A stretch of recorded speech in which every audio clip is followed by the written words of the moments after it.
Not slowed down, not distorted, not broken in some poetic, mysterious way. Stopped. Every clock, every heartbeat, every wave in the ocean, every aircraft in the sky, every conversation mid-sentence, every war, every celebration, every crime, every prayer. Frozen. Everywhere on Earth, except one city. And the worst part? At first, the people inside that city had no idea they had become the last moving place in the world. It happened on a Thursday, October 9th, 2084. At 11:17 in the morning, New York City was doing what New York always did, moving too fast for anyone to notice how fragile it all really was. Subways screamed into stations, coffee spilled onto suits. Tourists pointed their phones at skyscrapers they didn't have time to understand. Delivery drones cut between buildings like metallic insects. On Wall Street, billions shifted between accounts in less than a second. In Queens, kids sat in classrooms already half bored by a future that looked too much like the present. In Brooklyn, a man proposed in a park. In Harlem, a jazz trumpet echoed out an apartment window. At JFK, 3 flights were lining up to land. And then, without warning, something impossible happened. Every network connected to the outside world went silent. Not slowly, not with errors or warnings. Just silence. Calls dropped. Streams froze. Stock feeds stopped updating. Military satellites stopped sending telemetry. Live news anchors on every international channel became motionless on screen, stuck in the middle of words they would never finish. At first, people assumed it was a cyber attack. Then the power grid outside the city disappeared from every monitor. Then the first helicopters reached the edge of Manhattan. And that's when the world changed forever. The pilot of NYPD Helicopter 7 would later become one of the most important witnesses in human history. He was flying south over the Hudson, reporting on communications failures when he saw it. About 5 miles beyond the edge of the city, the river changed. There was no explosion, no wall, no storm. It was more like reality itself had been sliced with a blade. Inside New York, the water moved normally, dark, restless, alive. Outside it, the river was perfectly still, not calm, still. Its surface looked like black glass, frozen in the exact shape of motion. Waves stood in place. Spray hung in the air like suspended diamonds. A flock of gulls was trapped above the water, each bird locked in the middle of a wing beat. The helicopter pilot circled once, twice, unable to process what he was seeing. Then he pushed forward. The nose of the helicopter crossed the line, and instantly, every system in the aircraft died. The engine didn't fail. It ceased. The blade stopped in the air, as if pinned there by an invisible hand. Only because the tail was still inside the city's moving zone did the helicopter lurch backward and spin violently before crashing into a pier. The pilot survived with a shattered leg. The footage from that flight spread through the city in less than an hour. And that was the moment New York understood the truth. It wasn't under attack. It wasn't under blackout. It wasn't isolated by politics or war. It had been cut out of time. Or, maybe more terrifyingly, everything else had. By evening, every bridge out of the city ended in stillness. Cars that had been halfway out of Manhattan sat frozen beyond the invisible boundary, drivers locked in place forever. Or, at least, that's how it looked. Some had one half of the vehicle inside the moving world, and the other half outside, twisted into impossible shapes. People inside the city screamed for family members standing just feet away on the wrong side of the line, unable to move, unable to blink, unable even to fall. On the East River, ferries drifted toward the boundary and stopped as if they had hit a force field made of time itself. At LaGuardia, an outbound jet had lifted off just as the event began. Witnesses watched it reach the edge of the city and freeze in the sky like a child's toy hanging from invisible string. And across every rooftop in New York, people stared outward and saw the same nightmare. The world had become a photograph. The first 24 hours were chaos. No one knew who was in charge. The president was frozen in Washington. The United Nations building was inside the city, but most of its delegates had been outside when the event happened. The internet existed only as dead fragments trapped in local servers. The stock market didn't crash. It simply ended. No new food was coming in, no fuel, no medicine, no shipments, no rescue. Every person inside New York suddenly understood the same thing at the same time. Whatever was happening, no one outside the city was coming to help. There were about 11 million people in the greater active zone, New York City, and a narrow ring around it that extended just far enough to include parts of Jersey, fragments of Long Island, a section of the airports, and several neighborhoods that would later become far more important than anyone expected. 11 million. That was the number of human beings still moving on Earth, at least as far as anyone knew. And for the first week, the city nearly destroyed itself. People looted grocery stores. Hospitals were overwhelmed. Rumors spread faster than facts ever could. Some said aliens had paused the planet. Some said it was God. Some said it was an experiment by the government. Some said New York had died, and this was hell. Religious groups filled the streets. Armed militias formed overnight. Private towers locked their doors and hoarded resources. Entire neighborhoods built barricades. And yet, even in those first terrible days, there was something else. EMTs kept working even when there was no one left to pay them. Strangers shared bottled water in subway stations. Apartment buildings made lists of the elderly and disabled. Doctors slept on hospital floors. Radio operators pieced together citywide communication from old analog equipment. Teachers turned school gyms into shelters. Humanity, stripped of everything except itself, began showing both its ugliest face and its best one. On day 6, the radios started whispering, not all of them, just certain frequencies. At first, it sounded like static, then like overlapping voices, then like a sentence spoken through oceans of interference. The same message repeated over and over. You are not the survivors. You are the answer. That line played on military bands, taxi radios, weather channels, police frequencies, even on devices that should not have been receiving any signal at all. No one could trace the source. Every scientist still functioning in the city got pulled into emergency work. University labs became command centers. The old tunnels under Columbia, NYU, and Brooklyn Tech filled with engineers and physicists who were trying to explain a phenomenon that should not have been possible under any model of reality. One of them was Dr. Lena Ortiz, a theoretical physicist who had spent most of her career being ignored for writing papers about temporal asymmetry and localized causality fields. Ideas that had sounded abstract and ridiculous when the world was normal. Now her equations were the closest thing anyone had to a map. By day 11, Lena and her team made a discovery that changed everything. Time had not stopped in a universal sense. It had been suspended selectively. The sun still moved. Light still reached the city. Gravity still functioned. The earth still rotated. But every complex biological and mechanical process outside the active zone had been pinned to a single moment, as though an intelligence or a machine had chosen to press pause on nearly all of human civilization, while leaving one place untouched, not by accident, by design. But why New York? Why this city? Out of all the places on Earth, Tokyo, London, Lagos, Sao Paulo, Mumbai, Seoul, Cairo, why had this one been left alive? The answer came from underground. On day 19, while searching old transit tunnels beneath Grand Central, maintenance crews discovered a sealed chamber that did not exist on any map. The door was hidden behind a wall of century-old concrete. There were no hinges, no handle, no visible mechanism, just a circular plate of black material, colder than anything around it. And engraved into the surface were words in dozens of languages: English, Arabic, Mandarin, Hindi, Russian, Spanish, Swahili, Japanese, Portuguese, all saying the same thing. When the world stands still, come below.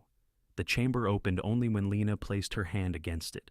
Inside was a room that looked impossibly old and impossibly advanced at the same time. No screens, no keyboards, no visible power source.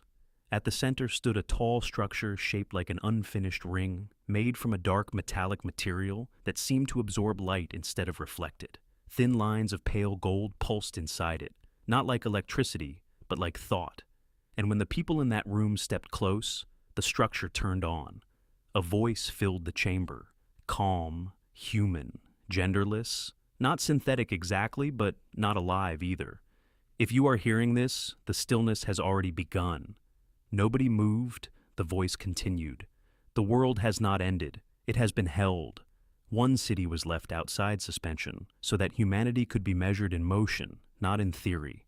Measured, the word went through the room like ice.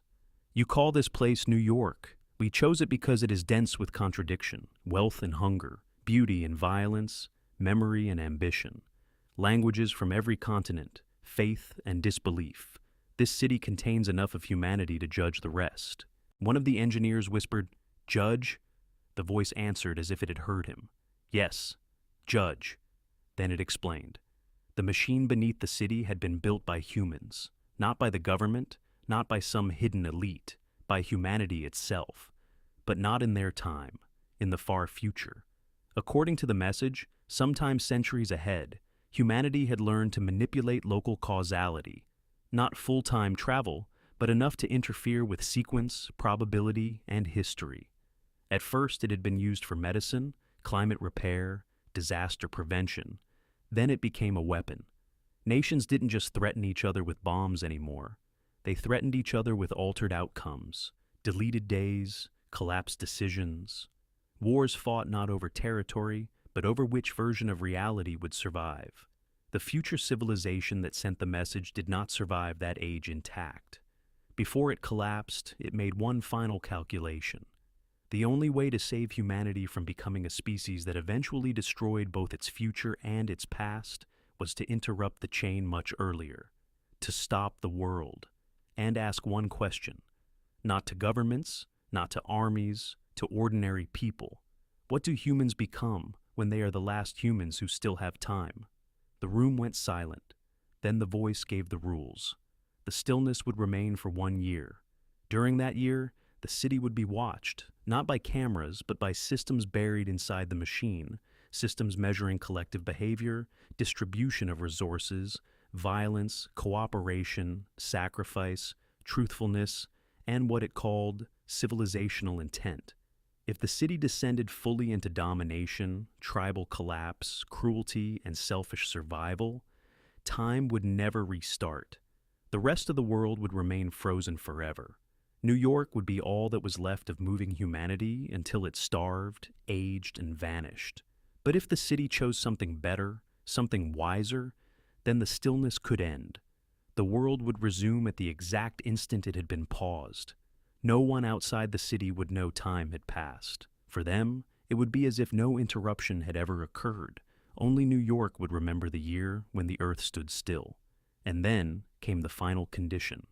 To restart time, one living person would have to remain inside the machine as a permanent anchor, conscious, awake, outside the flow of ordinary life forever. A witness locked between moments so the rest of the species could continue.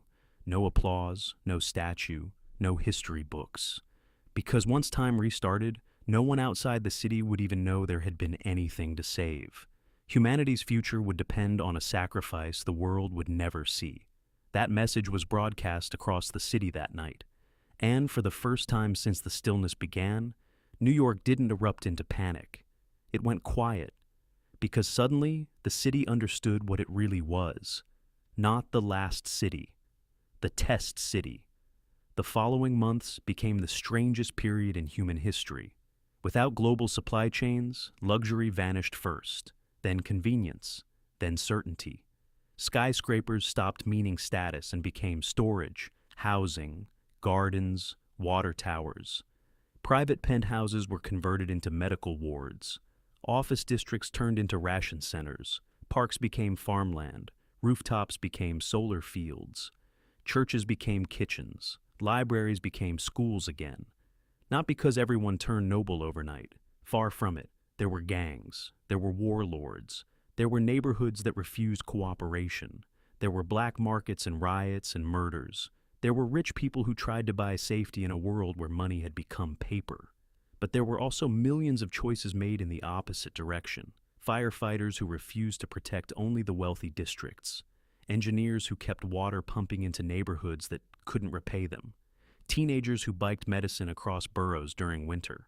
Former rivals who learned that ideology matters less when history itself is holding its breath. By month 3, the city had formed the Civic Assembly, a messy coalition of scientists, medics, transit workers, teachers, neighborhood leaders, former officials, and ordinary volunteers. It wasn't perfect, it argued constantly, it made mistakes, but it was the first government in history built under the knowledge that the whole species might be judged by whether strangers could share canned food and electricity. And slowly, unbelievably, New York began to stabilize. People started calling the frozen world outside the quiet.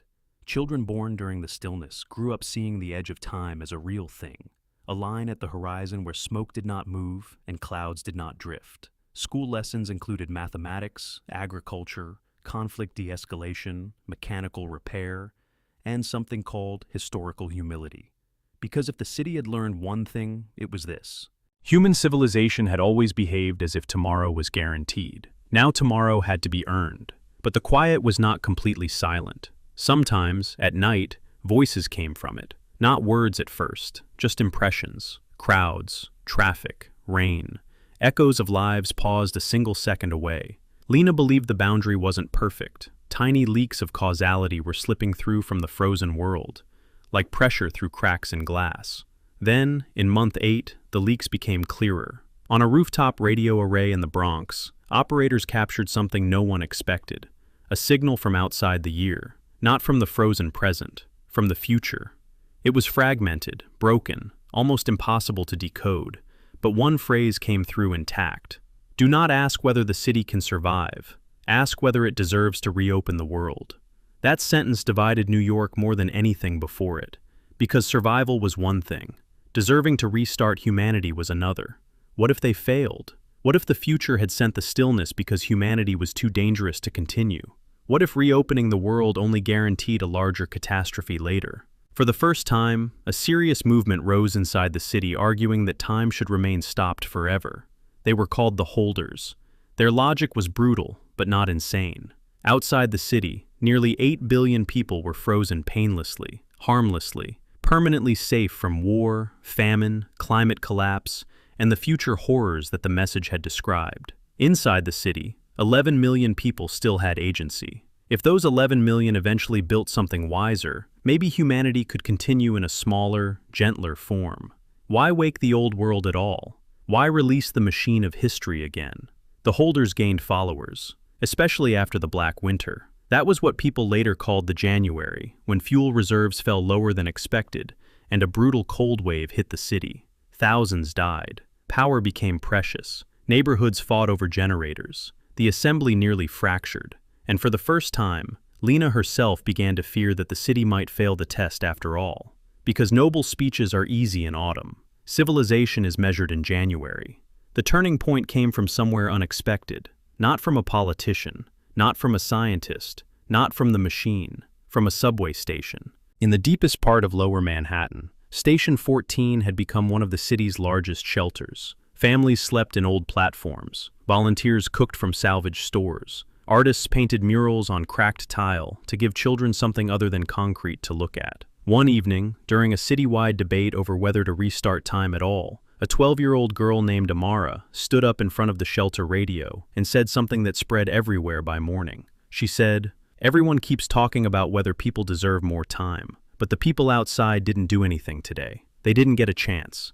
We're the only ones who still get to choose. So maybe the question isn't whether they deserve to come back. Maybe the question is whether we deserve to decide for them." It was not a scientific argument. It was better. It reminded the city of the one thing easy to lose during any crisis: humility. The stillness had not made New York God. It had made New York responsible. And responsibility, real responsibility, does not feel like power. It feels like weight. By month 11, the city made its choice. There would be a final vote, not on districts, not on wealth, not on influence, but by every surviving adult who could physically or electronically record a decision. One question: should time restart for the world? The result came in 3 days later. 72% voted yes. Not because they trusted humanity completely, not because they believed history would suddenly become kind, but because they believed no city, no matter how brave or broken, had the moral right to become the permanent owner of everyone else's tomorrow. And then came the last question: who would enter the machine? Thousands volunteered. Doctors, soldiers, parents, People with terminal illnesses, people with nothing left to lose, people with everything left to lose. But the machine did not accept volunteers randomly. It chose. When the names were tested against the system in the chamber under Grand Central, only one person triggered a response: Dr. Lena Ortiz. No one knew why. Maybe because she understood it best. Maybe because she had found it. Maybe because history is cruel and likes symbols. On the final night of the stillness year, the city gathered everywhere it could. Rooftops, avenues, shelters, subway platforms, dark apartment windows. There were no giant screens left, no polished broadcasts, no national anthem, just a city waiting in the dark while one woman walked below it. Lena entered the chamber with 3 others from the assembly. She looked older than when it began. Everyone did. Outside, the clock showed 11:17, the exact time the world had stopped 1 year earlier. The machine was already awake, its inner lines of gold shining like veins. The voice returned. Civilizational intent recorded. Collective threshold passed. Temporal re-entry available. Anchor required. Lena asked the one question people had been too afraid to say aloud. Will they know? The voice answered. No. Will they remember any of this? Only those within the active zone. She nodded once. Then she asked, was this really a test? There was a pause, long enough to feel almost human. Then the voice said, no, it was a mirror. That was the final truth. The machine had never been asking whether humanity could become perfect. It had been showing one city what humanity looked like when stripped of distraction, scale, and excuses. The point was not to create saints. It was to prove that even at the edge of extinction, people could still choose duty over ownership. Lena stepped into the ring. The gold lines climbed around her like light, remembering a shape. Above the city, every suspended edge of the quiet began to tremble. The frozen river shivered. The motionless gulls twitched. The plain beyond the boundary flickered. In the chamber, Lena's final words were transmitted to every functioning speaker in New York. She said, "Don't remember this year as the year we were alone. Remember it as the year we found out we never had the right to act alone." Then the machine activated, and the world began again. The plane in the sky completed its arc. The river moved. The gulls screamed forward into the wind. Cars beyond the bridges surged as their drivers finished blinking. In London, a woman lifted her coffee. In Lagos, a market seller finished a sentence. In Tokyo, a train door opened. In Delhi, rain finally fell. In Sao Paulo, music resumed in the middle of a note. In Washington, a president inhaled to continue a speech that had been interrupted for no time at all. Across Earth, nobody knew that anything had happened, except New York. The city stood under a moving sky and listened to the sound of time returning. People cried in the streets. Strangers held each other. Sirens started again. Phones exploded with delayed signals. The world came crashing back in a wave of noise so overwhelming it almost hurt. And deep beneath Grand Central, where the chamber should have been, workers later found only an empty room. No machine, no ring, no trace of Lena Ortiz. Just one sentence burned into the concrete wall in letters blacker than shadow. The future is not something you enter. It is something you allow others to have. The months that followed were chaos of a different kind. How do you explain to the world that one city had lived a full year, while everyone else experienced a single second? At first, no one believed them. Then the evidence accumulated. Supply records that didn't match. Children a year older than they should have been. Gardens grown on rooftops overnight.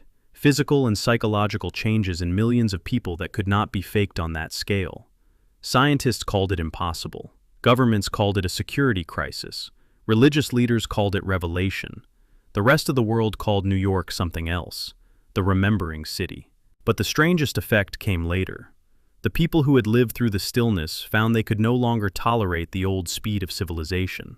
The endless growth, the waste, the casual cruelty of systems designed to ignore consequences, because consequences usually arrived later, somewhere else, to someone unseen. For New York, later had become sacred, because they had lived inside the 1 year that held everyone else's future in place.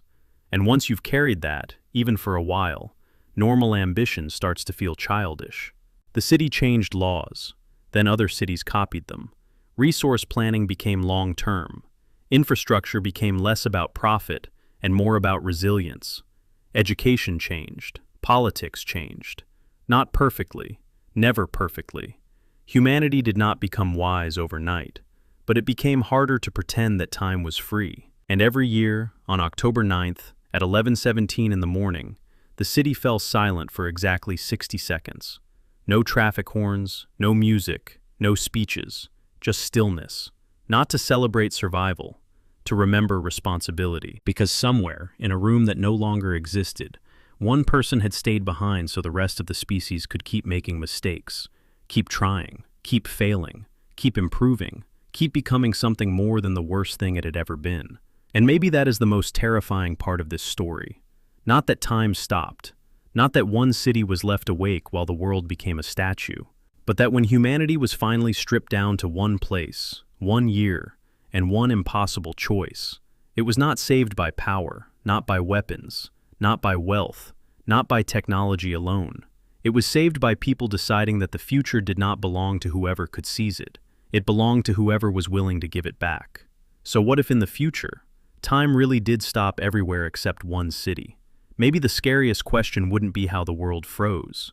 Maybe it would be this: if your city became the only place on Earth where choices still mattered, would you use that power to rule the future? Or would you be strong enough to let the rest of humanity have one more chance?